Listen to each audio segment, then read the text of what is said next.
এছপিসকলৰ লগতো এখন virtual conference হ'ব।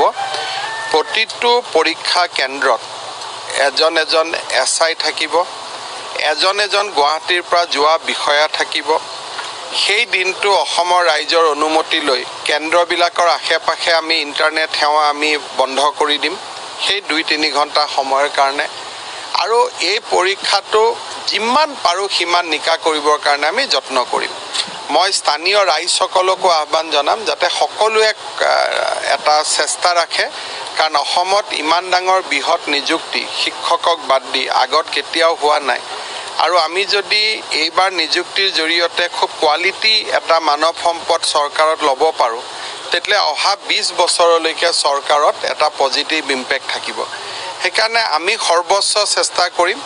আৰু যোন দুষ্ট চক্ৰই এই কামটো কৰিছিল তেওঁ একো নাই, তেওঁ জুৱাত হাৰিছিলে, জুৱাত হাৰি পেলাই টকা ঘটাৰ এটা উপায় কৰি দিছিলে। তেনেকুৱা অসমত মানুহ আছে, কিন্তু পুলিচ আৰু আমি সকলো সষ্টম হৈ আছে।